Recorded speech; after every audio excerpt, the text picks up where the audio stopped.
episode is titled as The Melodic Mind. Let's talk to Rahul's sister. Welcome to Anaganaga show, Rahul sister. Talk about art. We're going to talk about something I'm passionate about. Krishna. Honored to be here. We're so excited to talk to you about music and arts in general.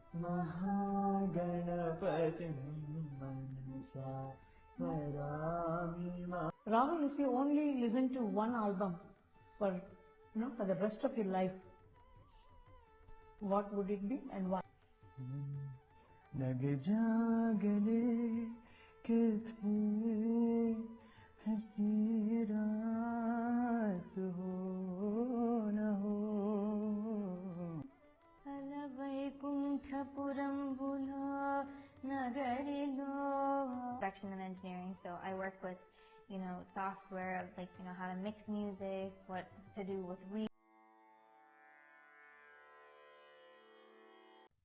Hello everyone. Welcome to Anaganaga. Anaganaga is a storytelling. This podcast is to introduce great personalities with their experiences. Their stories, not our stories, but their experiences will be inspirational for us. I'm very much excited to introduce two young guests. And today's episode is titled as The Melodic Mind. When the mind will be melodic, when you talk, hear, and view the melodic things. So these artists are definitely a melodic artist. That's the reason we choose an episode title as The Melodic Mind. Without further delay, let me introduce today's young guest, Rahul sister. He's into a lot. He's a Carnatic singer, he's a Hindustani singer, and he do jazz. I actually wait to hear a lot from him. I heard he also plays multiple instruments and he's part of many performances. Without further delay, let's talk to Rahul's sister. Welcome to Anaganaga show, Rahul sister. Namaste. Namaste. Thank you so much. It's an absolute honor to be here, and I feel wonderful. It's a great morning, and we're going to talk about art. We're going to talk about something I'm passionate about. In addition to Rahul, we have another young guest. She's Krishna. She's talents of many. She's a Bharatanatyam dancer and she did her Arangetram.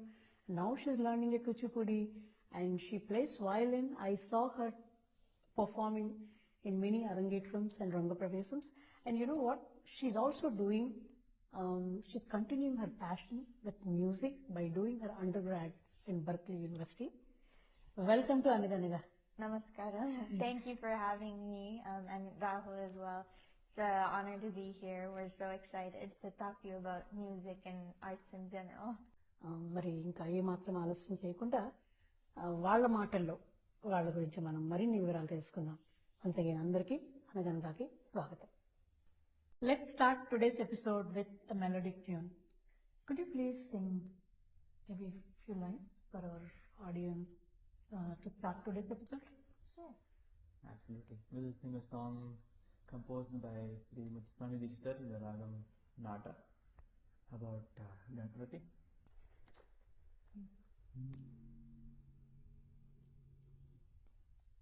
Mahaganapatim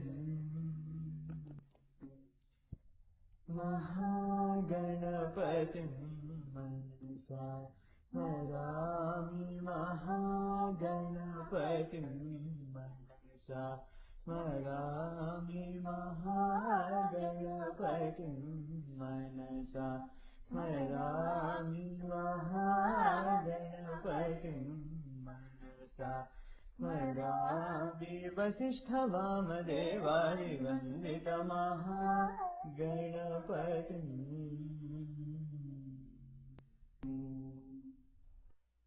Every talent and exhibit has a story. Rahul, what is the story behind your vocal journey? Okay.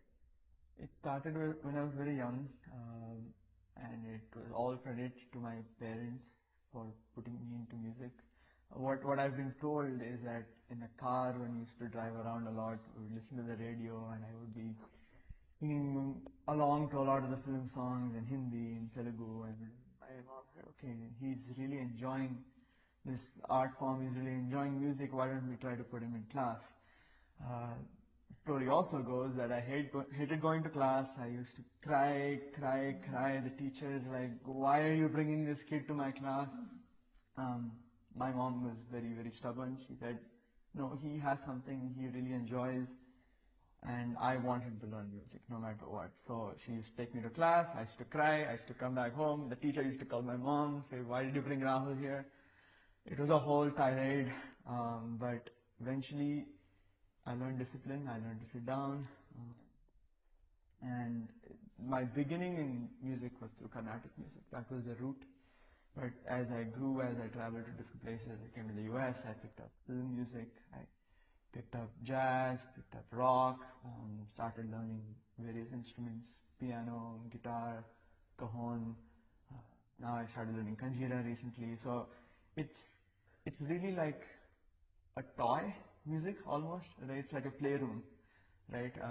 You're never really satisfied with one car. You want this toy, that toy, that toy. You want to play around. That's how I feel about music, and it was like that from a very young age. So it started with vocal and looks like you continued with learning more instruments. That's really very interesting. And one thing I would like to say, అమ్మ అమ్మే. ఎందుకంటే మొదట పిల్లలు ప్రతిదానికి మారం చేస్తారు. ఎందుకులే మాకు అనుకుంటారు. కానీ మనలో ఉన్నటువంటి నైపుణ్యాన్ని, మన యొక్క టాలెంట్ని మొదట అమ్మ గుర్తిస్తుంది. దాన్ని సరైనటువంటి దిశ రెండు మన పేరెంట్స్, నాన్న అమ్మ ఇద్దరు మనల్ని వాటి ముందు తీసుకెళ్తారు.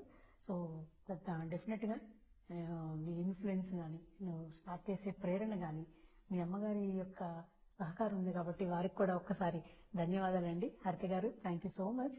ఈరోజు మేము రాహుల్ చెప్పినట్టుగా ఒక మంచి సింగర్ని, నేను ప్రత్యేకంగా నీ ప్రోగ్రామ్స్ అటెండ్ అయ్యాను.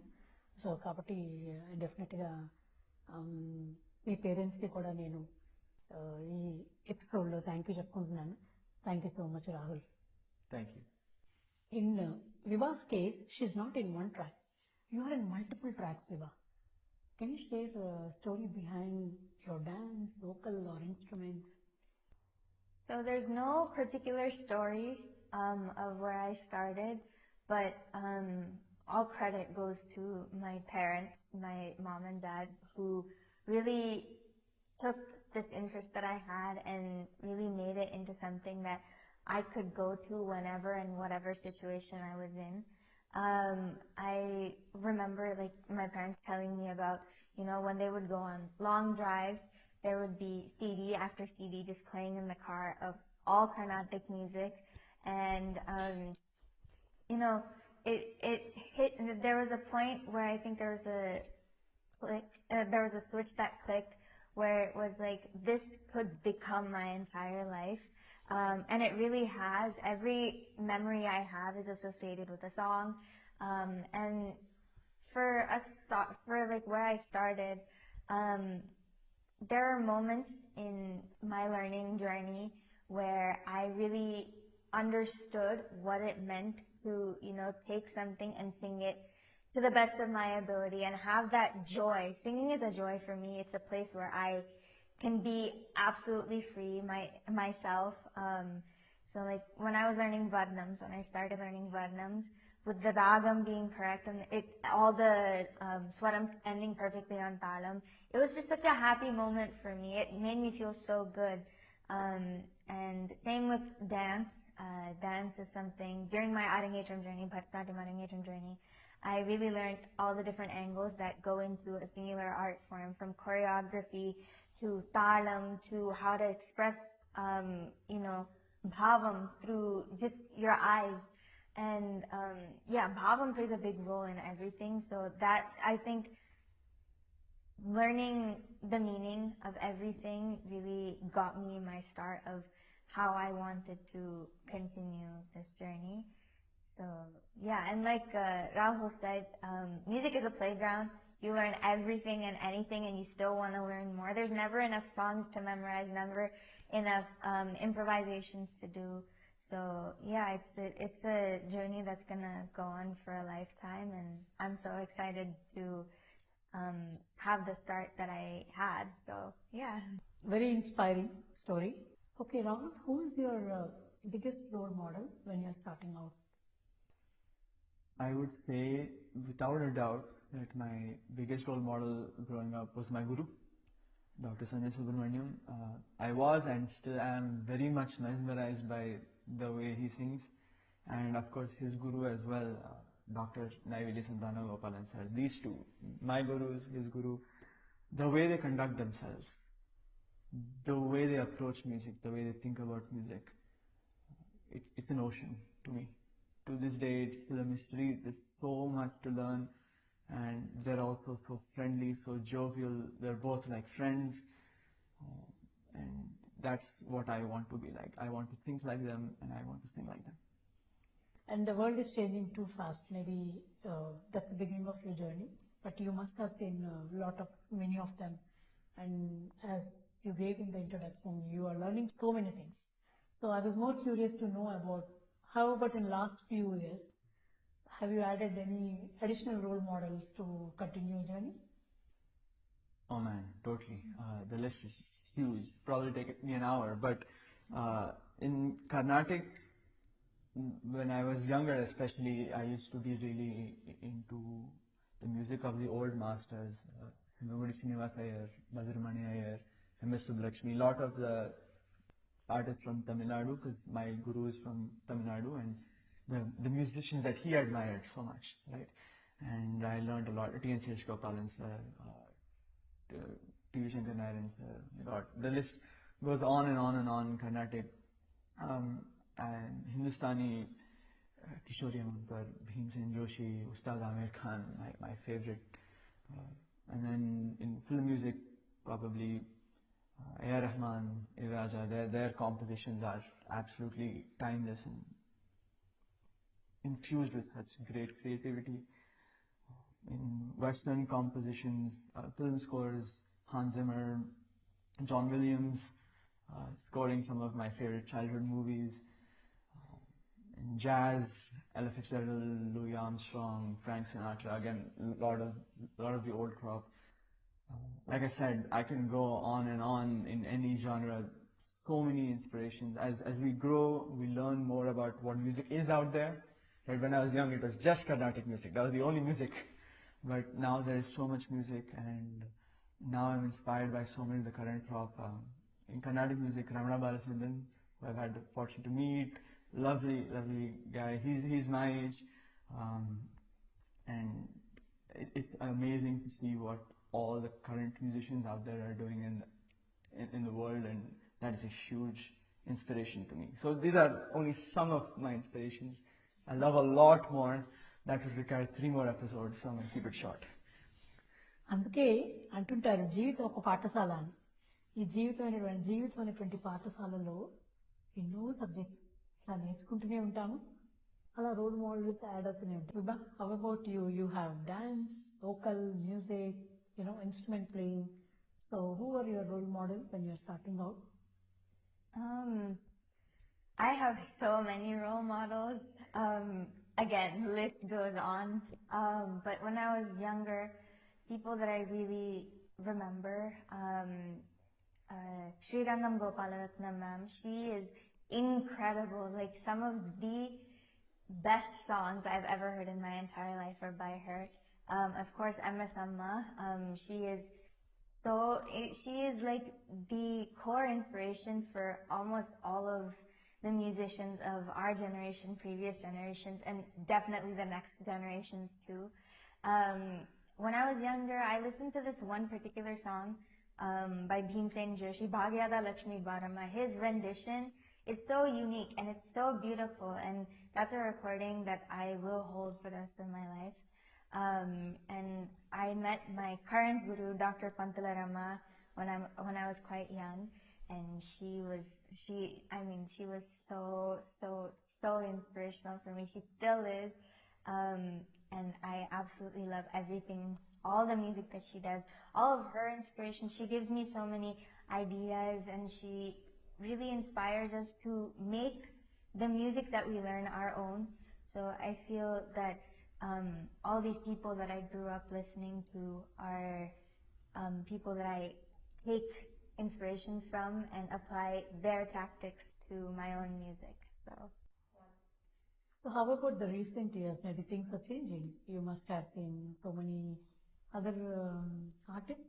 So do you have any one recently you thought, okay, I, I, they are my role model or something like that? Again, so many people. My guru, Dr. Pantula Rama, she's always first and foremost inspiration. I mean, she's so incredible. My previous music teacher who taught me almost all the theory that I know, her name is Srimati Pravina Ramani, and she lives locally in Seattle, and she's so incredibly talented, student of Sita Narayanan Mami. She's a big inspiration for me. For violin, my guru MSN Mukti, when I first met him, he taught me how to properly hold a bow. Ramanayar sir, who made me actually sit in his class before actually joining his school. I sat in his class for 2 years just to observe how his students were playing violin. One of the best experiences of my entire life. Vittal Rangan, Anna, H.N. Bhaskar sir, they're all so incredible on the violin. In vocal, Kriti Vittal, she's a big inspiration because she's also from the US and she made it so big into the Carnatic music world. It's such a big inspiration for me. Patri Satish Kumar sir, I mean, come on, he's such a legend. He's so incredible. And like film music and Carnatic music, Sid Sriram, he's in both worlds and he's seen both things and also does a lot of Western music as well, makes his own. So yeah, there's so many people to, see and meet and get to learn from, and everybody has their own little tidbits that they do personally for their own concerts, and just to watch those and see how perfectly they're able to present that on stage. I forgot Jayanti Kumaresh, Ganesh Kumaresh. I mean, there's so many people. I will stop there, but yeah, it's so inspirational. Okay, it reminds me to ask you to sing a movie song, Vibha. Sure. I'll sing Varshamunduga. Varshamunduga Mabbula ghర్షణ మనసున ముసిరినే ఇది మరి ప్రణయమా ప్రళయమా హృదయం ముందుగా నాయి సంఘర్షణ నన్నే మరిచినే ఇది వాదో ఏదో ఉనుకే మొదలికి రాదు ఉనుకేమో వదిలిపోదు ఏ వింత పరుగునాదో నా భయనం మాత్రం పూర్తవదు నా చెంత నువ్వు ఉంటే కాలంకి విలువ లేదు నువ్వు దూరం అయిపోతుంటే విషమనిపించను ఈ నిమిషం వర్షం ముందుగా మబ్బుల ఘర్షణ మనసున ముసిరినే ఇది మరి ప్రణయమా ప్రళయమా హృదయం ముందుగా నాయి సంఘర్షణ నన్నే మరిచనే ఇది బాధో ఏదో. Every field is creative, but art field is more creative. Vibha, let me ask you this. What is your go-to process, before you do a performance or compose a music or writing a song? For performance, definitely. I like to be as in the moment as I possibly can be. For me, meaning and spashtanga anni padalu palakadam, those are very important for me. So I like to run the song over in my head before sitting on stage or wherever. And I try to be as in the moment, as in the bhavam as possible. And I try to really feel everything that the composer of that particular song has wanted us to feel while singing that song. Like if it's a song about full bhakti and prema bhakti, then trying to feel that while singing it to really put out what the composer has tried to write for our audience. Well, I don't necessarily compose things from scratch, but I do tune like Bhagavata shlokas. So for example, if I was tuning something about the Leela of Krishna dancing on the serpent heads of Kaliya, then something very like Gambhiranate, something that is very strong and very uplifting is what I try to fit into that. And of course, going as per the lyrics or the words of whatever I'm trying to tune. Okay, you said one sentence, live in the moment. That's very, very spiritual. When people ఆధ్యాత్మికత అంటాను మనం ఎప్పుడు కూడా ఎక్కువ గతంలో చాలా వరకు చాలా మంది గతంలో ఉండిపోవటం లేదా భవిష్యత్తు గురించి ఆలోచిస్తాం కానీ వర్తమానాన్ని మనం మర్చిపోతుంటాం బట్ నీ గో టు ప్రాసెస్లో నాకు చాలా క్యాచీగా అనిపించింది అంటే live in the moment it is actually required that's where we're getting lot of things we're not able to live in the moment living the moment actually your go to process very interesting Rahul మరి మీరు me go to ప్రాసెస్లో ఇంకా ఏదైనా ప్రత్యేకంగా చేస్తారా అసలు me go to process ఏంటి For creativity, I would not say that I have any process. In fact, I strive very, very hard to stay away from the process because then that becomes a machine, not creativity. I would say what I have realized the most important thing about creativity and art and music, all of this, is actually silence. I think music is born from the womb of silence. And what I try to do before any performance or a creative session or songwriting session is in whatever way I feel that I can bring silence upon myself. This is not necessarily locking myself up in a dark room right before I go and perform, but maybe it's before a performance staying away from the crowd, everyone, going and listening to a bhajan or maybe a short alap by Hari Prasad Chaurasya or listening to the Tanpura.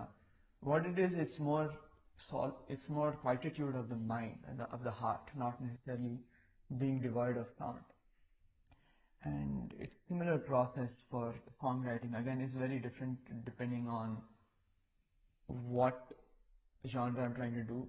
My belief for songwriting is every song has a purpose, something you're trying to achieve through this process, right? Maybe it is a message, maybe it is invoking an emotion, maybe it is putting into musical notes what you cannot express merely through language or poetry or some other means of expression. So if I were to write a song and approach that, that's what I would first think about, not the chords or ragam or anything. It's about what feeling, what message, what am I trying to achieve through this body of work that is a song. And that would be my approach, and that would be the guiding force. Now, sometimes I feel like for this purpose, sitting with the Tanpura would be more appropriate. So that would usually end up in a more classical type of composition. Or maybe for this purpose, an electric guitar would be the right message, right? That's why we have all these different types of music, is to achieve different aesthetics, to move people in different ways. So how do I want to move? Where do I want to move into? These are the type of things that I think about. And during a performance, after what Vibha said, is the number one thing I think about is, if it is a composition of another person I'm performing, what is that purpose? What is the heart of the composer? If I'm singing a song by Anaganaga, why did he write that song? How did he write that song? What did he want to convey? What did he want to accomplish? And I use that and filter it through my experience as a human being, because I am also a very different person than Saint Tyagaraja or someone else. So every song is, I believe, when you listen to the same song, maybe you listen to Nagumumu Ganaleni by M.S. Amma, by Balmuli sir, by a few other people. It is just colored. It is a beautiful, powerful message, colored through the lens of what is that person, that musician, right? So these are some of the things that we all do in practice And these are the things that we think about. And what is most important, again, I would say, is the purpose. Purpose should be very clear. And before a performance, I dial in that purpose. Before a creative session, I define that purpose. And then everything just flows. Well said, actually. Creative doesn't have a procedure how you should do. Maybe I wanted to ask you a little bit deeper, same question, because we hear a lot from the world. So let me ask you in a different way. Maybe not a to-go process, but what would be your inspiration? A place or a feeling or a something, or you talk to somebody, that's how it tricks. Maybe so instead of go-to process, my point of asking is in that direction. So do you have something like that? My understanding of music is that music is the language of emotion. That's the way that I view music. And every experience in our lives from from the moment that we wake up to the moment we go to sleep, everything is an experience, and everything we react with some sort of an emotion. That is essentially the summary of our lives, is a series of emotions in response to experiences. And when you have a string of emotions to every experience, everything is an inspiration. Everything is an inspiration. And the only thing stopping us is our own mind. If we don't see the world as a library, there is nothing to read. Right? So that is us. So it is, rather than what is inspiration, the only thing stopping you from making everything an inspiration is your own mind, is your openness, is your ability to be present. Viva used the terminology, live in the moment, right? Same concept. If you are aware, if you are open to yourself and observe yourself and the way that you navigate your day, everything is an inspiration. Maybe you failed your math exam. That's an inspiration to write a song. A lot of people have done it, right? Maybe you go out, you mentioned national park. Nature was one of the earliest inspirations for humankind to make a lot of different creative work. So nature is obviously huge. But anything, and now not only that, right? You're driving in the car, someone honks at you. That's an inspiration. Anything and everything can, and maybe we would be bold enough to say should be an inspiration. And that's where the beauty of art lies. It makes your whole life just a body of inspiration. Oh, that's great, Rahul. We heard a different opinion. It's really very, very inspiring. I'm not sure about all of you, but what Rahul said that's true. Every part of nature is inspiration for us. Right? So how about you? Do you inspire by looking into the places or people or something, anything you want to share with our audience? Well, Rahul kind of stole my answer. Yeah, everything and anything is always an inspiration. Personally though, when I was growing up, my mom would tell me I would only sleep if a certain song was playing, or I'd only eat if a certain song was playing. So association is a big thing for me that inspires. I I associate all of like the good moments that I have in my life, whether it's with friends or family, or just on my own. If I have a good experience, there's always a song or some kind of tune or a ragam or even a talam really that's kind of just running in the back that associates with that moment. So those moments are really inspirational. Even the bad moments, they're always, that's what gives life so much color. You have your good days and you have your bad days. And the songs or ragams that I associate with the not so nice moments, they also hold so much inspiration. I also, like I mentioned before, I take inspiration from other artists and how they take the music, because it's the same music that you're singing. If you're taking Like he says, Nagumomo ganalini. If you're taking that composition and you give it to 5 different people, they're going to sing it in 5 different ways. Same dagam, same song, same talam. They're going to sing it in 5 different ways. And that's what makes music and art in general so beautiful. I also do want to mention, I went to a Satsanga Mela hosted by Srimati Vishaka Hari. She's a huge Harikatha exponent, also happens to be my guru. One of the most inspirational people in my entire life. She did a lecture demonstration kind of event. She hosted that, and in the it's like a panel discussion. But in the panel, there were 5 musicians and 1 Bharatanatyam dancer. And this Bharatanatyam dancer, she is a well-known dance teacher as far as I remember in the United States. She's from Oregon, actually. The only thing that she did, the first thing that she did without even speaking, was she held up Rama's bow, and you could hear, like, behind that, each person could hear their own raga for how she held up the bow. And then after, one of the musicians sang just the word Rama in like 6, 7 different ways, and each way that she held that pose had such a different emotion and looked so fresh and so unique. So yeah, just pulling inspiration from everywhere and anything, letting your mind wander free in the world of music is such a important thing. If you restrain yourself, then it becomes a little bit more difficult. Not saying that you can't, but letting go, being one with yourself, with your surroundings, and like the first thing that Rahul said was, there's no to-go process for creativity because then it becomes a mission rather than actual creativity. So just being in the moment and living in a way where you are open to everything, having an open mind.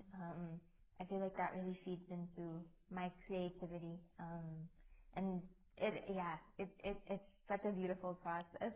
Yeah, both of you well said. And that there's no hard and fast rule. There's no go-to process for any creativity. It should come, and it, as they mentioned very clearly, live in the moment, write the purpose. You should know what you do. So, thank you.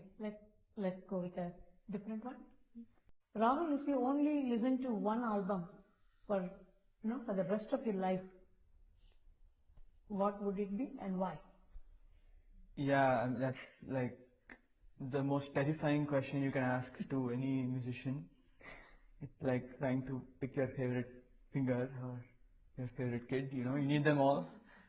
Uh, but But sometimes, somebody asks you to sing something, of course, there's so many, but something suddenly clicks into our mind. Oh, this is the first one, yeah, this is the second one. And then next, automatically the line will follow. But what comes immediately into your mind? yeah, I mean, albums wise, right now, let's put a constraint, right? Right now, I would say there's an album that Sonu Nigam did called, I think it's called Mildly Classical, something to that effect, and phenomenal songs. I mean, the production, the creativity infused in those songs are a class apart of music, really.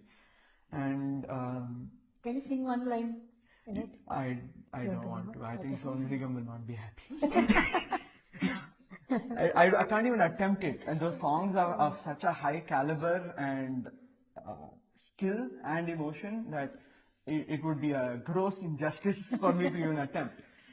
But and then I would say another album which influenced me deeply was Pink Floyd's Dark Side of the Moon. Now that's a masterpiece in space, canvas. I mean, I can't. Again, another episode. But those two, I would say, really stand out to me immediately because of the creative strength and freedom infused in the creators. But I grew up listening to cassettes of Lata Mangeshkar, S.P. Balasubramaniam, Chitra, so many. Yeah. Again, R.D. Burman, Ilayaraja, Rahman, these lot of the cassettes growing up. I used to have a little Walkman as a kid, and I used to put it all in those and walk around listening to those music. But those, those are not albums. I guess those are artists and cassettes of those artists. But yeah, albums-wise, Sonu Nigam's mildly classical, everyone, or classically mild, one of them, and Pink Floyd's Dark Side of the Moon. ఏ మాత్రం సంగీత జ్ఞానం లేని నాలాంటి వాళ్ళు కూడా మంచిగా ఉన్నప్పుడు ఏదో పాటలు పాడేసుకుంటూ ఉంటాం. I want use the bathroom singer title, but I love listen to music. And పాపం మా ఇంట్లో వాళ్ళు భరిస్తూ ఉంటాను నన్ను. అప్పుడప్పుడు నేను లౌడ్ గా కూడా పాడేస్తూ ఉంటాను. అంత నేను సంగీతం నేర్చుకోలేదు, వింటూనే. మరి అలాంటి సంగీతం నేర్చుకుని ఎప్పుడైనా సడన్ గా పాడుకోవాలనుకున్నప్పుడు, ఏదైనా చేస్తున్నప్పుడు, what is that song? No need to be, ready to question, but what is thing in general, every time? My go-to song last 2 years has been Lag Ja Gale by Lata Mangeshkar. I think it's been the song that has been my favorite song the longest in my life. So probably I can say that is my favorite song of all time. Sure.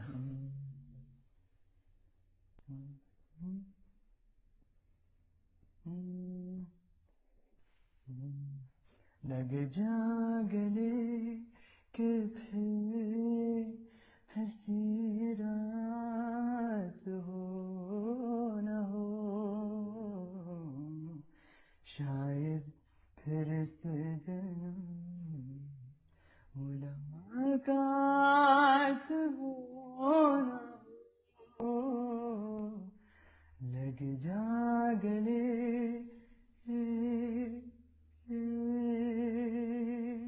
Again, sorry for mistakes, for the inadequacies. Again, this song is a masterpiece for any musician. There is so many small but beautiful intricacies interwoven into the fabric of the song that I cannot even comprehend trying to emulate, that I definitely missed. And every time I listen to this song, there's something I find that I'm like, wow, I've never seen that. I must have listened to that song hundreds of times. Every time there is something. And that is Lata Mangeshkar for you. Thank you, Ra. Again, I have to ask you the tricky question. I know he very cleverly answered. It's very difficult to say favorite album, but still we feel like, oh, I can listen this every time, anytime. There's no conditions. I'm more into that. So what is that album? And then why? Again, quite a few albums out there. Super difficult to pick one. But right now, one album that actually not even right now, my entire life I've been listening to. There's an album that MS Subbalakshmi Amma has on YouTube. Starts with Vishnu Sahasranamam, Venkateshwara Suprabhatam, and then goes into all the classics, Bhaja Govindam, Kurayundrumillai. I mean, that's an album that no matter when it's playing, even if it's at 3 o'clock in the morning, or at 12 p.m., like noon, I will listen to it completely all the way through. My guru, Dr. Pantula Rama, has this album on Spotify called Joy of Javali. That's an album I've been reaching for recently. And I've been trying to work with a lot of high-pitch improvisation. So Anaganaga, she has an album called Positions that works in that higher range. So I've been listening to that a lot, grabbing some inspiration from it. And there's this one CD that I used to listen to when I was younger in the car. My parents would drive, when we used to live in Alabama, they would drive from there to Tennessee. And Balamurli Krishna, there's Tillanas. There are 5 Tillanas in that CD. That's something I can listen to the rest of for the rest of my life. Any time of day. So so many. Anything on the movie side? As you mentioned, Lata Mangeshkar, and he sang very well. So anything from the movie side you want to listen all the time? Not an album, but anything Arijit Singh. I mean, he's perfection. Too many choices, I know. So many choices. Yeah. The Alavaikuntapuramlo, that movie songs, that movie's Can you sing one line for us? Yeah, we love that. All songs are very, anytime you can listen them. Sister got us hooked onto that movie, and then the song kind of just became a part of our lives. But before the actual title song, there's a small padyam that the Priya sisters sing. I'll sing that. అలవైకుంఠపురంబులో నగరిలో మూల సౌదంబుదా ఫల మందారవనాంతరామృత సరప్రాంతేందుకాంతోత్పలోత్పల పర్యంక రమా వినోదియ గుణాపన్న ప్రసన్నుండు విఫలనాగేంద్రము పాహి పాహిన గుయ్యాలించి సంగంబియే. This padyam is very interesting. It's from Potana Bhagavatam, talks about Gajendra Moksha. So, really cool. చాలా బాగుంది, చాలా బాగా పాడా. Rahul, can you sing for us? Absolutely. I'll sing a song by Kishore Kumar, one of my favorite musicians. कभी कभी मेरे दिल में ख्याल आता है, कभी कभी मेरे दिल में ख्याल आता है कि जैसे तुझको बनाया गया है मेरे लिए, कि जैसे तुझको बनाया गया है मेरे लिए। तू अब से पहले सितारों में बस रही थी कहीं, तू अब से पहले सितारों में बस रही थी कहीं, तुझे ज़मीं पे बुलाया गया है मेरे लिए, तुझे ज़मीं पे बुलाया गया है मेरे लिए। कभी कभी मेरे दिल में ख्याल आता है. యాక్చువల్లీ మన పెద్దలు ఊరికే సామెతలు పెట్టలేదు. సంగీతానికి రాళ్ళు కరుగుతాయి, ఆటలు వింటూ చోకోసుకుంటారని అనేవారు. అది ఎంతవరకు నిజమో అని అనిపించేది. కానీ మీ ఇద్దరి శ్రావ్యమైనటువంటి గొంతు వింటుంటే మాత్రం చాలా బాగుంది. వెరీ రిఫ్రెషింగ్, చాలా బాగా పాడారు. Now most of the world under STEM, everybody wanted to, masters, PhD, or, in various like math, science, technology. Of course, that is required. We need everything, so everybody should be everywhere. But when we see lot of people in correlation, friends, everybody is like, they're doing masters in science, somebody is doing masters in technology, somebody is doing masters in maths.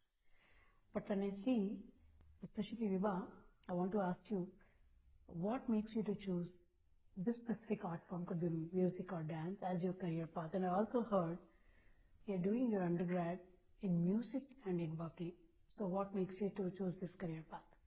Yeah, so I always knew I wanted music to be a part of my future.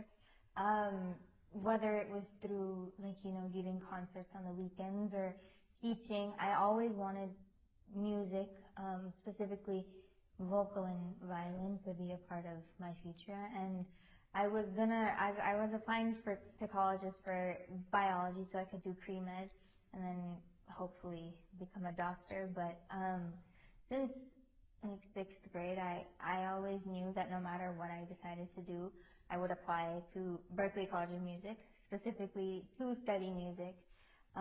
So it was like a part of the normal plan. I applied there, auditioned, interviewed, and everything. And then I got in, and I didn't know what to do.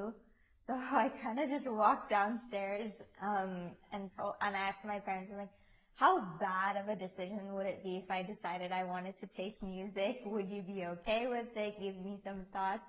So, yeah, they were so encouraging about it. They were like, yeah, you should go for it. If you think this is the best decision for you, then we want you to go for it. Um, so yeah, super supportive. And we talked to my vocal teacher about it, to my violin teacher as well. And they said, yeah, she has a really good chance of making it in the Carnatic music world. So I really took that as a encouragement to keep practicing and making my craft better. So it was more of like instead of having to make time while doing something else for music, it could be the thing that is taking up all of my time. So, I guess that's like the biggest thought for making it a career. At Berkeley, I do music engineering, music production and engineering. So I work with, software of like, how to mix music, what to do with reverb and delay and compression, pan, all of that. So I mean, that's another really cool process. I get to see different angles. And at Berkeley, you're surrounded by music 24/7. So it's like whether I like it or not, I will always be learning something new. Whether I realize it or not, too, I will be doing something new and learning new things, which is always the best part about any art form, anything really. So yeah, I really also enjoy the concept of like math in music, the different number combinations to see what can fit into like a certain number of bars or beats, whatever. Um, so there's just so much creativity that happens, and jobs are big in the music field too, especially music production. And yeah, I mean that's kind of where it started Oh, for me. oh, okay. Now your turn, Rahul. I know you do multiple things. I heard you are working, but when I met you, I always met you in a performance. Either you are singing for Rangapravesam, or you are singing for Arangetram, or you are doing a karaoke nights in a lot of places. So what makes you to choose this career path? The way that I often think about it, I often get asked the question how you balance these two things, how do you pool your energy into these two things. See, maybe we can take a common motivational model like the Maslow hierarchy, right? Like you have that pyramid, a human has various needs. There are their physical needs, their emotional needs, their socio belonging needs, blah, blah, blah, whatever the hierarchy is. And music satiates a certain human need that working doesn't, and I work at a a tech company based out of the UK. I work in sales, and that satiates certain needs that music may not, right? At a certain moment, and we all play different roles, all of us, regardless of our career and whatnot, and everything has its purpose. And for me, like I said before, music is the language of emotion. That's how I navigate the mess that is life, right? In everything. That's how I respond to my environment. And I truly believe music is a very innate human behavior. It's one of the most ancient things that humans have done. Some of the earliest anthropological remains of humans were instruments. As I saw the other day in an interview, one of the oldest things we found was a 40,000-year-old flute made out of a vulture bone. Things like that, right? And it's not just humans. Life, bird, elephants, all animals, dolphins, communicate through echolocation. So sound, or in Sanskrit we say nadam, is everywhere, right? So it is not music versus professional career. There's no such thing. My father always says, just because you're working, will you stop taking a shower? Will you stop eating? Will you stop drinking chai? No, you do that and you do this. Because you need to do that and you need to do this. So it's like that, right? I never have thought of music as a career as much as just a method of being, a method of interacting with myself, understanding myself, and understanding my surroundings and my environment. Thank you. Rahul, what would you say your biggest challenge you faced during your music journey? I think I speak for all musicians and probably all artists. The biggest challenge the biggest obstacle to ourselves is always us. I feel like I am my mind. And I say this because there are several things we want to do, right? We always have a conception of what we want to sound like, what we want to do. And then we also have where we are. And it's a constant journey of trying to get there and failing a bunch of times, being dissatisfied with yourself, being angry at yourself, being demotivated, and climbing back up. Climbing up, and then the more you climb up, the more you learn, the more overwhelmed you feel again, the more you come down. Those, I think, are the biggest challenges. See, there are always systematic challenges in terms of opportunities and platform and this and that, but I truly believe the biggest challenge musician is always the emotional challenges that you go through. It's a very, very tough mental load, I think, to be an artist, because you're constantly challenging yourself. You're always experimenting. When you experiment, you fail. There's always a gap between where you want to be and where you are, always, and that never goes away. So learning to deal with that discomfort, always, never learning to be perfectly satisfied, to be accepting of yourself, to constantly find a deeper and deeper purpose to keep you moving forward. These things I have discovered are far more prominent and profound challenges than pretty much anything else. It's that journey within. As any journey, every journey is hard, and so is this one. And learning to live with the fact that it is a sadhana, it is a journey. You're never gonna get there, and that's the beauty of it all. That perspective, to maintain it through all the different things that life and music throws you. That's the biggest challenge. I'll never probably solve the puzzle, to be honest. And I think that is the beauty of it. That is the purpose. The game never ends. Yeah, actually, kind of challenges are kind of opportunities. There is no pass or fail. Fail is also an experience which we are not, we're learning out of it and we will don't repeat. Pass is also an experience. What we have done, we achieved. End of the day, that's how we have to take. భగవద్గీతలో ఒక శ్లోకం ఉంది కదా, కర్మ చేయటమే మన ధర్మం, దాని ఫలితాన్ని ఎలా అంటే మనం చేసే కర్మ ఎలాంటిదో అలాంటి ఫలితమే వస్తుంది. మనం ఏదో కర్మ చేసి మంచి ఫలితం మనకి రావాలంటే రాకపోవచ్చు. సో కర్మ చేయటం వరకు ఫలితం ఎలా వచ్చినా తీసుకొని మళ్ళీ అలాంటి కర్మ చేయకుండా నేర్చుకోవాల్సింది ఉందనేటువంటిది చెప్తూ ఉంటున్నాను. People, I want to hear some challenges, what challenges you face, and also I want to know what opportunities you grab to bring the Indian classical music to wider audience and learners. Okay. Challenges. Again, it's all a mind game. You recognize the problems that you have while learning your art form, and you're the only one that's going to be able to fix them. You can take advice from everyone, and that's going to help. But at the end of the day, it's the decision that you take to implement everything that you know and you've gotten to fix that problem, essentially. I guess the biggest challenge for personally is really understanding all aspects of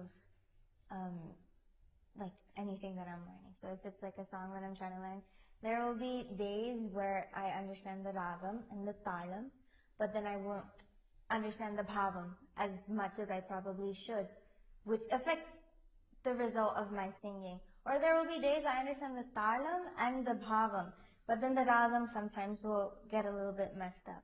So it's all a mind game of I want to try to get each aspect correct, and I want to implement it the best I can, because that's how you give your best shot.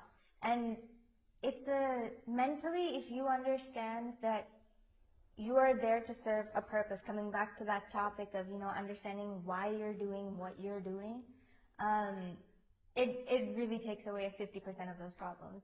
It helps you to understand, that nobody's perfect, and it's okay to make mistakes. So those failures are things that you're going to keep for the rest of your life. More than your successes, I feel like me personally, I remember my failures more than I remember my successes because I remember how that failure led me to that success. That journey is so important more than the actual result. A lot of people say that whether you're in school or, playing a sport, that journey to reach your point of success is the best journey you could possibly go on. So I Yeah, guess those are some of the challenges. absolutely. Yeah, what you both said actually a lot of inspiration for the learners.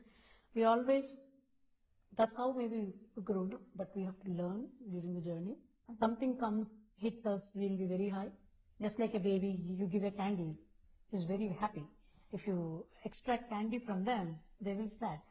That's a childish because they doesn't know anything. But when we grow up, we should slowly understand, okay, this is not how we have to react.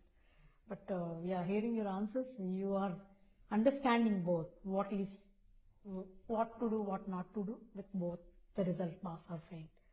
Thank you. Very well said. Yeah. So to answer the second question, um, Carnatic music in general is a very mature art form, and it takes a long time to really understand every single aspect of Carnatic music. So to bring it out to a wider audience, a lot of people, we're in the age of Instagram and Reels and short span videos, essentially, right? If a video doesn't interest us for more than 5 seconds, we drop it, go to the next one, right? So we live in an age where our patience is slowly going down. And I think that's one of the biggest challenges of bringing it out to a wider audience is that Carnatic music really taught, at least for me, Carnatic music really taught me patience and discipline and learning to stick with something for a long time. Because if you go to a concert, the main song is going to be maximum maybe an hour, 15 minutes, right? Which is still a long time for a 3-hour concert. So I think learning to understand the beauty in taking your time and appreciating something as long as you can, because that's what a main piece does. You're exploring all aspects of that bhavam, of that ragam, of that talam, even if you're going to do a ragam tanam pallavi. And same with dance. Bharatanatyam, you have your varnam. Kuchipudi, you have your tarangams, which are like 30, 45 minutes long. So I guess that's the biggest challenge. But Carnatic music is very catchy. It's very unique. And it is something that whether you know meaning or language, melody, rhythm, you're going to connect to Carnatic music in some way because if there's one thing anybody can connect to, it's feeling, it's emotion. So music really is the language of emotion, and it puts so much out there that there's always going to be a piece that you can connect with. Rahul, how about you? What opportunities do you take, to take the Carnatic music to wider audience? I think that you would have to take the example of the greatest musical innovators that we've had and approach it in a similar frame that they did.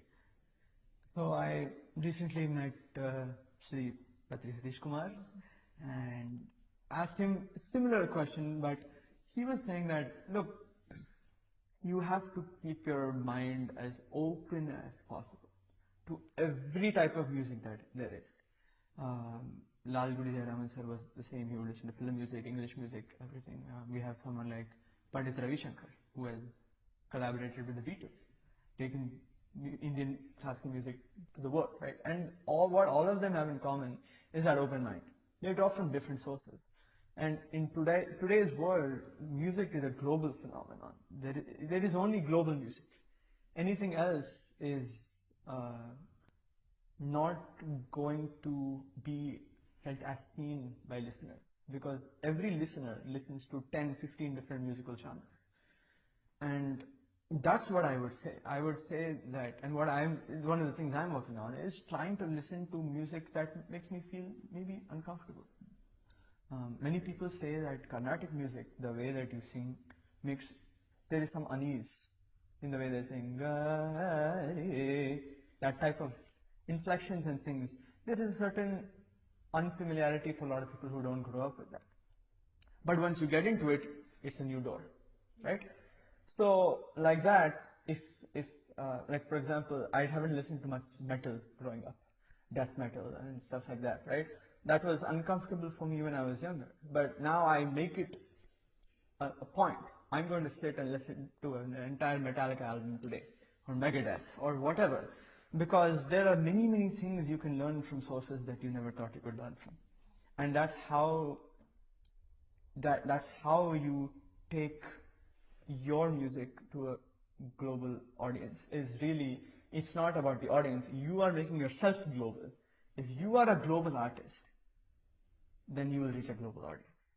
If you are a very narrow-minded regional artist, you will only get a regional audience. That's what I believe. And it's not about every genre. Any music can be global, right? Any genre can be global. It's just the way that you infuse it with your own experience. Just stay true to yourself. Follow your character. Build that out. Focus on you. If you focus on you and branch yourself out as a human being, I think your music will all automatically branch out to the world, and that's what we've seen with the world's greatest innovators. Yeah, I like the word global phenomena. That's how you get a lot of opportunities. You have to think through. And you also mentioned about you learn jazz. I'm glad you brought up jazz. Jazz is very similar to Indian classical music in many ways, because jazz is also predominantly an improvisational art form, which has both the mainstreams of Indian classical music. And I learn a lot. I mean, if you go back and you listen to, I would urge the listeners, right? You want to learn about improvisation? Listen to a Count Basie on the piano. Listen to a John Coltrane on the sax. Listen to Scatting by Ella Fitzgerald. Scatting is almost like Tanam or Kalpanaswaram. Just Sarigama Padani Kakunda, Babadu Budi Bidi Bru. What's wrong? Yeah. Right? It's all music. And you learn a lot. They've very vigorously delved into rhythm and melody and interplaying between convergence and divergence of various comforts of sound. So much is there. Draw from that. Um, and that, yeah, I'm really glad you brought that up. That's a great link. Yeah, that actually triggers me to ask you something also, because you are into multiple music, as you mentioned, it's a global phenomena. We should learn everything wherever the opportunity gets. But how do you, when you have multiple things, but how do you balance the traditional flavor in your singing when you go with innovative ideas? You know, somebody sings this thing, somebody can sing that also. But how do you keep that, Indian tradition flavor still in the global phenomena? I mean, take life as an example, right? If I go to recently we had Shravan's Purvaram. If you go to a parentum, you won't go in a leather jacket, right? You will go in a sari. You know that. No one needs to tell you that. How do you know? Well, you guess everyone there will be wearing a sari. Okay. And then you go to a weekend concert. Um, most people don't show up in a kurta or a lungi, right? You know that you dress a certain way, you behave a certain way. Similar thing, where by observing and being open to all the various musical styles and immersing yourself in its own respective environment, and most importantly in that context. So when I listen to jazz, when I listen to fly me to the moon, I won't be like, oh, that is Shankara Bhanan. Only right? In my opinion.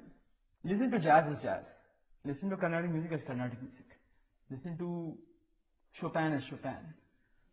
If you start translating it in your head, then I feel like you will lose the essence of what you're trying to go into.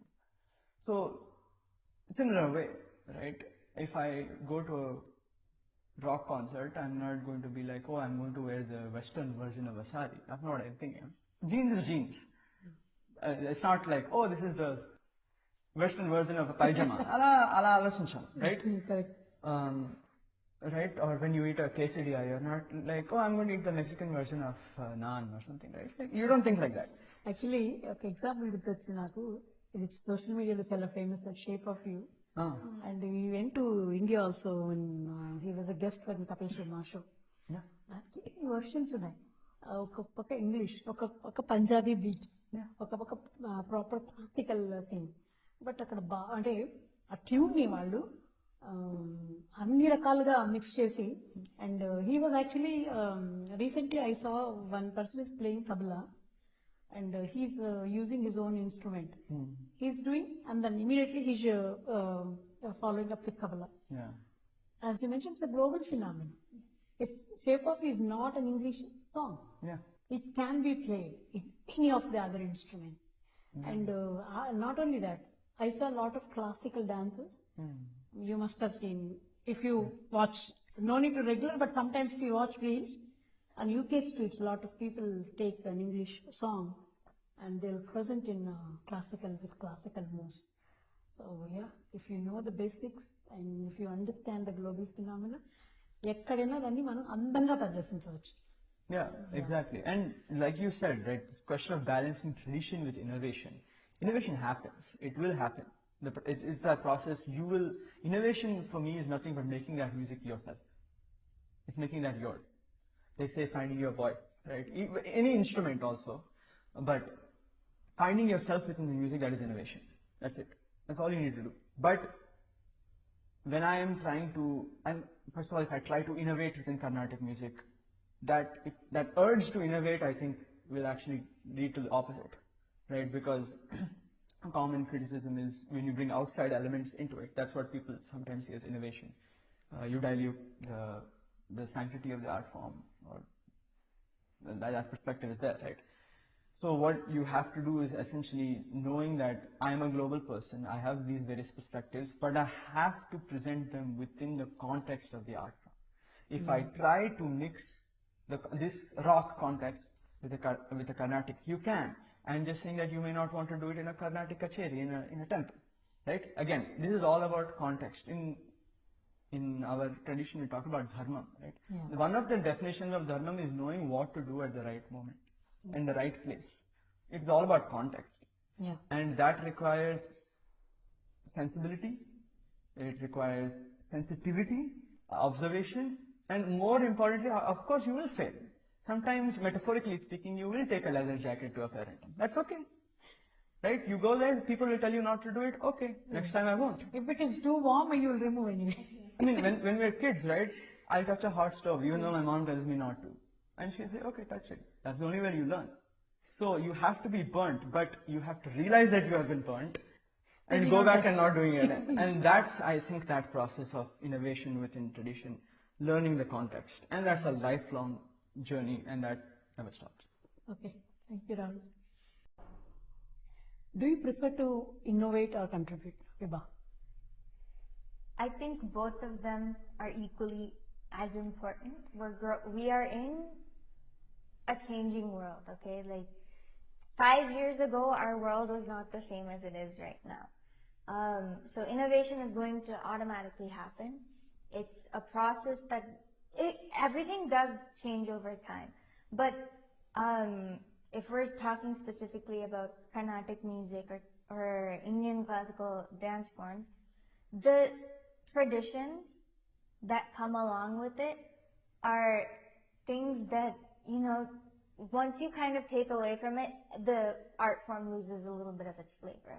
So we don't want to innovate in a way where you are adding more just so you're taking out stuff so you can add more. That's not something that we want to do when we innovate. You want to add things that are going to enhance the flavors that are already in the art form.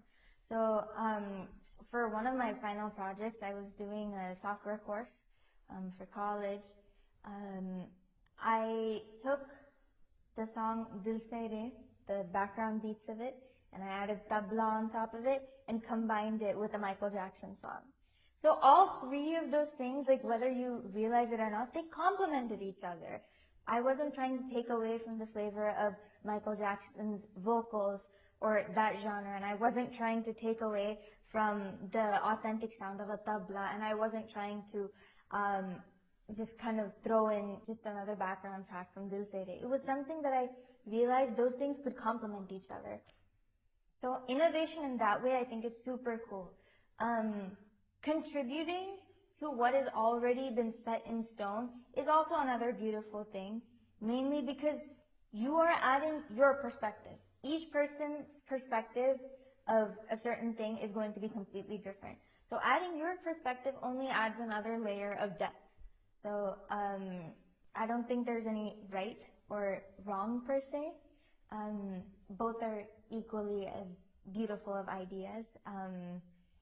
So I don't have an answer for which one, but I think I would love to be a part of both families. Oh, great perspective. Actually, every individual practices spirituality in their own way. But what does music mean to you at spiritual level? Music first and foremost for me is an offering to God. I offer whatever I sing before I sing it and after I sing it. I say it's for you. I'm not singing to please myself or please an audience. I am singing as a service for you. It's a kainkariam for you. And meaning behind each song. Again, purpose. We're coming back to the theme of purpose. For me, my purpose is to sing at a level where I can evoke the amount of bhakti or the amount of passion that the composer of the song that I'm singing had for whether it was Krishna or Rama or Shiva, all these classical songs, they are for a deity. They're in worship of the deity. So,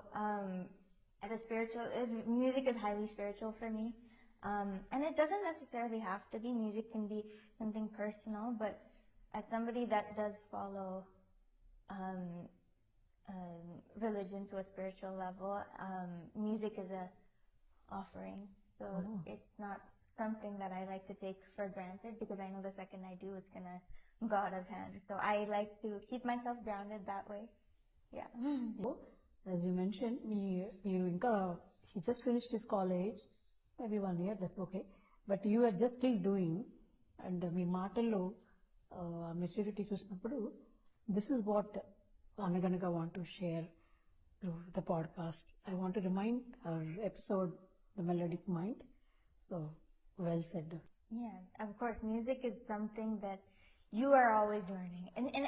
Anything really, you are always learning. You think, your inspiration knows everything, but if you really think about it, everybody has more to learn. There's never a stop to it. So for any artist or anyone that is trying to keep themselves grounded and humble and go through this journey with as much, if you want to keep a happiness, like if you're a young person and you have like the spark in your eye to keep learning more throughout your life, even when you're 80, 90 years old, you want to still be able to have that spark. Yeah. That's another thing Patri Satish Kumar sir told me. He's like, keep that childish banter and childish fun in you always. That's the only way you're going to get through it without being like, oh, I'm the greatest person ever.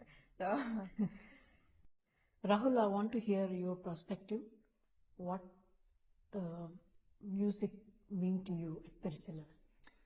So, to answer that question, if we come up with a working definition of spirituality as journey within, let's just say, or as Ramana Maharshi puts it, who am I? Right? That's the question. Now, how does music help you discover who you are? That would be the way you would reframe that question. And I have always seen music as a very profound form of sadhana, and it is, they say riyas in Hindustan. So sadhana means what, right? It is a journey towards something, and I would define music as very similar to the working definition of spirituality. It is through nadam, the journey within. Nadam is the tool. It is the journey within through the use of nadam. That is the nadopasana, as they say, or sadhana through the use of nadam. And the reason music is such a potent tool for inner perception and observation is because, like we talked about, it's the language of emotion. We as human beings, I believe, are emotional beings. We see the world and play with the world and interplay with our experiences through the lens of emotion. We feel. That's when we feel most alive, is when we feel things. You remember what you feel, not necessarily what you saw or heard or whatever. If I'm thinking about a beautiful national park, when I close my eyes, I see, trees and stuff, but more than that, I feel the peace. I feel the wind. I feel it's the way that your environment affects you. That's emotion. What better tool for sadhana can there be to find yourself, who is an emotional being, to the language of emotion? Yeah, in your chit chat, you're giving one example. Do you want to share that? Because you live close by lake. I just want to give a hint. Can you just share that example? Sure. Like I live near Lake Sammamish in the east side of the Greater Seattle area, and there we have a very large lake, about 2 to 3 minutes drive from my house. So I recently bought a paddleboard, and I've been going a lot because it's really, really hot here during the summer, and I love it out on the lake. But more than that, there's a sense of peace and freedom sitting out on that lake and doing sadhana, putting your tanpura on, seeing Shankarabharanam or Mohanam or Yamuna Kalyani or something that flows like the water around you, right? It's your way of decoding your environment, attaching a certain emotion to it, and processing it to further discover something deep within. Because every time you have those sessions, it changes you. It changes you as a human being. It changes you as a musician. And that journey of constantly processing your world in an emotional way via music, it gives you strength. Yeah. Amazing emotional resilience. I'll take the example of Ajit Singh. I mean, a lot of people love Ajit Singh's sad songs. They don't like being sad though. Emotional more. Yeah. No one likes being sad, but everybody loves sad songs. So what I learned is then music is a way to make something we label as negative into something very beautiful and potent. That exact emotion, if I were to express verbally, would not be as enjoyable as if I were to express it musically. So it's like infusing the world with honey, that sweetness, right? What greater spirituality can there be to turn the entire human experience into something that is profound and moving? I can't think of a better method. Yeah, Vibha, when he said practicing at lakeside, we are assuming Shankarabharanam singing, right? Swami Atulu garu, Rajalakshmi నీటిలో పెట్టి అని అప్పుడు బాగా పలుకుతాయి స్వరాలు అన్నట్టు అలాగైతే కాదు కదా. No comment. Okay, that's a good one. Okay, Rahul, how do you involve yourself with the community with this great gift? This community is great. They do a lot of fundraisers and charity shows. Any charitable cause, anything an artist can do. Many greater artists before me have done the same. They've raised millions and millions for amazing causes. And I find it my utmost pleasure to take part in these type of events, and I'm always very, very open. From a musical standpoint, I try my best to always be available to anyone who would ever ask me for any sort of help. I have a lot of younger people coming up to me and saying, "Oh, Anna, how did you sing this Samiti? How did you do that? Can you recommend some songs for me to listen to, or whatever?" Or they're like, "Oh, I'm applying for. I get this a lot. I'm going to a competition, and can you listen and can you give your input?" And my phone number is always available. My home is always available. I think that is the best thing I can do as a musician, is always be there for people who would respect me enough and put me on a pedestal enough to ask me for help. Right? That is the greatest honor. If they feel that I'm a person worthy of helping, either whether a musician or they're a charitable cause, someone sees value in me and feels that can help them personally or on a socio-cultural level. That's the greatest honor. So I'm always very, very open for that. Actually నేను కూడా వింటూ ఉంటాను చాలా మంది నాలెడ్జ్ని ఇంకా ఎక్కువ share చేసుకుంటే ఇంకా ఎక్కువ అది స్ప్రెడ్ అవుతుంది. It's a great cause. యూజువల్గా మనకి ఏంటంటే మనం చూస్తూ ఉంటాం కొంతమంది అంతగా కోఆపరేటివ్గా ఉండకపోవచ్చు, but US absolutely said how much you share, that much you are spreading. Absolutely. Vibha, I saw you participating in many community events. What makes you to do that? Um, I love singing, okay, whether it's for myself or whether it's just I will be so bored or I will be so busy, but I will make time to sing anything and everything. So it comes out of a place of pure love for the art form. Same with violin and dance. I love watching it. I love performing it. So from there, I guess. But also, our greater Seattle music community is so great. They've given so many opportunities for us young kids to go and perform ever since, like we were 5, 6 years old, growing up, still learning all the basics. They would still give us opportunities because they saw that we were interested enough to, want to show something or offer something to God.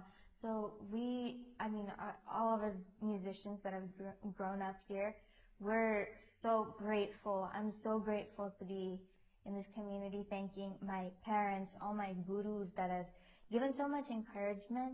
And all the feedback that we've gotten, whether good or bad. There's no bad feedback. All feedback is good feedback. You learn from it. You make yourself better. That's the entire point. That's the feedback. Yes. No good or bad. That's the entire Feedback, point. That's how we learn. Yes. Yeah. So, being able to grow up in this environment it's such an honor to be able to grow up here and learn so much from so many different people. So I guess, and you start at the most unexpected places. I went to India for 4 months to explore and learn more about Carnatic music, and how people live with it. In Chennai, there's not a single moment of anyone's life really that doesn't have a bit of Carnatic music in it, especially during like the music season. And I got to start by playing at the Tyagaraja Aradhana festivities in Vizag for violin, and I didn't. Oh, that's my place.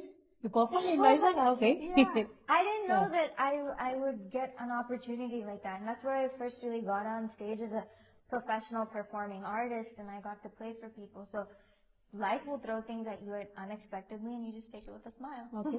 But do you have, everybody have, for example, any artist or anyone have, I won't say goal or something, but destiny, but something is there in mind. Oh, I want to perform. For example, sports person.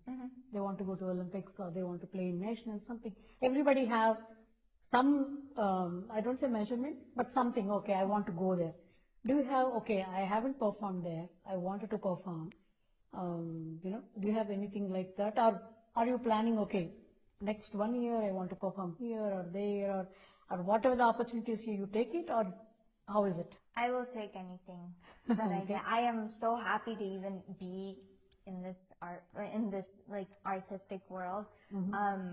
So it really makes me happy sitting on the stage, or even sitting in my own house and waking up in the And morning singing, and practice. It makes me so happy. So next time let us know, we'll walk by and then we want to listen. yeah, but as to actually answer your question, like a goal, there's a music festival in London called Deadbud. It is one of my big goals to go and perform on that particular stage, and there are 2 halls that I want to perform in Chennai at some point in my life for anything really, and that is the main hall of the Madras Music Academy and Sri Parthasarathy Swami Sabha. Wow. Those are 2 big places that I want to perform at some point in my life. But, Of course you do. And I saw a lot of Berkeley music concerts. Sometimes they do music with mouth. yeah. We want to see them. We say, oh, we know, Vibha is there. They actually give for all the first year students or students that are going to the campus for the first time. They put you into groups. You meet new people, and you create something online, and you get to perform it as soon as you get there. So when I go back to go to campus, I get to perform in front of all these really cool upcoming musicians. So it's a journey that is so worth taking. Yeah. From Anaganaga and from all of listeners and viewers, we will definitely wish you. So your dreams come true, and we are sure you'll be doing, because you have very clarity in your perspective and mind, and and you know how to take it also. I think you do. I mean it. Yeah, I mean, look at Rahul and then look at all the other musicians in our area. I mean, they're all so great. So taking inspiration from them is the best thing we can do. Rahul, I know you performed in various concerts, but I want our viewers to know what is your last projects and upcoming projects. And just like Vibha mentioned about performing in UK Music Festival, do you have anything very high aimed goals?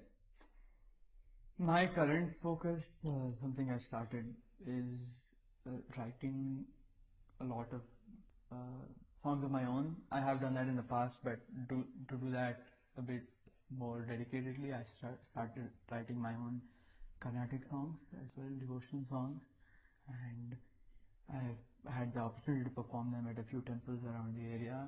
And more than that, I have a few instruments that I've recently bought. I'm going to go learn them. I'm going to produce. I'm going to keep creating. I perform with a small trio, and we do film songs, English songs. We're starting to write our own songs. So nothing, as most of my philosophy has been, as you've learned, everything is very free. Everything's kind of loose. I don't have any lofty goals. I'm going to take it day by day. I'm going to keep enjoying. Like you said, be a kid, keep going. Projects are coming my way. You know, that's another thing about this area is you don't have to look far to find something to do. There's always someone looking to doing something, and they need a musician to help do it. And that's what I'm here for, is to make those visions and those purposes come true. I'm open for literally anything, and I'm excited. And Yeah, great clarity. So I'm sure, your dreams come true. Okay, I have a surprise for both of you. I'll start with Rahul. So, okay, here you go. Hello అండి, Rahul 3 years old ఉన్నప్పుడు ఒక Tamil song విని వాడు క్విక్గా pick చేసి శృతిబద్ధంలో పాడడం జరిగింది. అలాగే ఏదైనా చిన్న శ్లోకాలు చెప్పినా లేకపోతే వేరే అదర్ లాంగ్వేజెస్ సాంగ్స్ విన్నా కూడా తెలుగు, తమిళ్ ఆర్ కన్నడవి క్విక్గా పాడేసేవాడు అనమాట శృతిలో. సో అది విన్నప్పుడు అనిపించింది మీకు మ్యూజిక్ నేర్పించాలని చెప్పి. అయితే ఈ పిల్లాడు ఇలా పాడతాడు అని చెప్పి అప్పట్లో నేను అనుకోలేదు. ఎందుకంటే చాలా టీచర్స్కి కానీ మాకు కానీ చాలా హార్డ్ టైం ఇచ్చేవాడు ప్రాక్టీస్ చేయడానికి శృతిలో పాడడానికి. సో బట్ ఈవెన్చువల్లీ వాడు అది ఓవర్కమ్ అయ్యి సరస్వతి అమ్మవారి కటాక్షం వల్ల ఈ రోజు ఇలా పాడగలుగుతున్నాడు.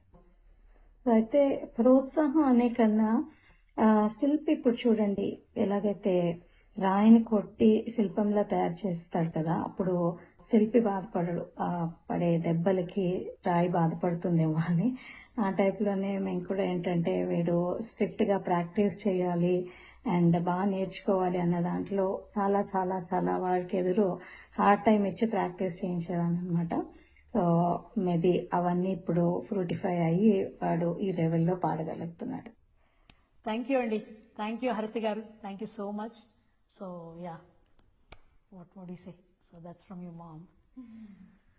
Yeah, love you, Mom. You're the reason why I'm in this art form. So yeah, my art is dedicated to you. And now, time for Viva.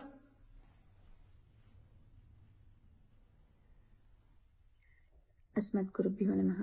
నమస్కారం. నా పేరు లావణ్య, విభా వాళ్ళ అమ్మని.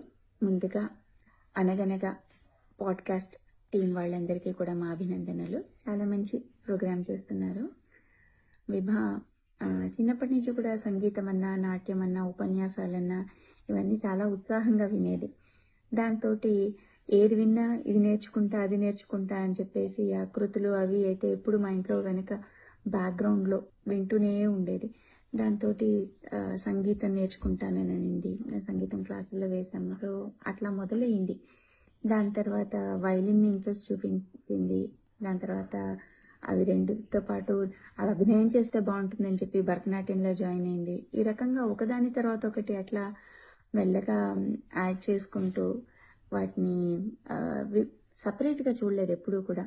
అవన్నీ కూడా ఒకటే భావాన్ని వ్యక్తపరుస్తున్నాయని. ఎందుకంటే ఉపన్యాసాలు వింటుంది కదా, కథ పరంగా వాటికి అన్నిటికీ ఒకటే భావం ఉందని అనుకునేది.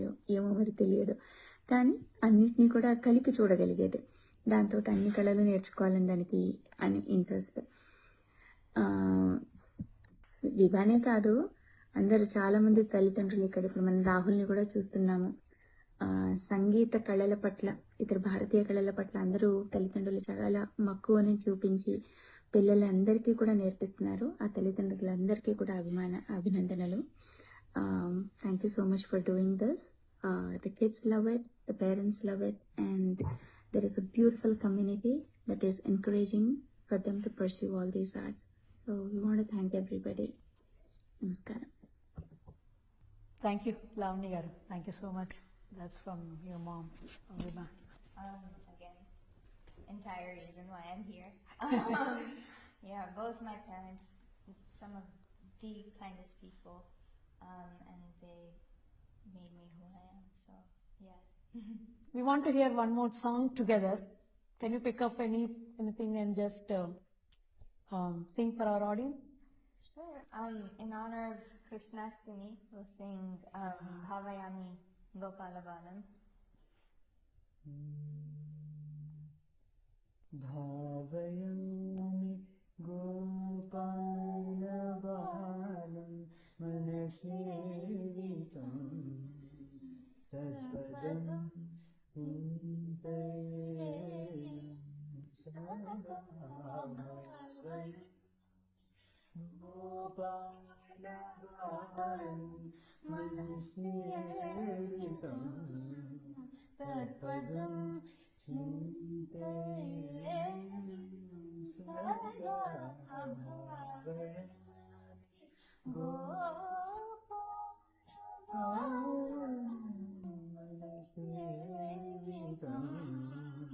Tadpadam Hintayam Sada Bhavayami Gopalabalam Manasevitam Tadpadam Hintayam Sada. Vibha, would you like to share a few words for our viewers, listeners, and then, anybody's wanted to learn music or already in this field? I'm still a music learner myself. I don't think I can give any advice, but what I will say is that the best way you can enjoy music is to make it your own. It's to find happiness within something that you like, and as long as you keep that joy and that happiness throughout whatever you're doing. Like, for example, I recently took this love of Indian art forms and spirituality, and I made it into a non-profit called the Bhavati Arts Foundation. And it's something I did not because non-profit, it's gonna better my resume, I'm gonna become a musician, yay, whatever, right?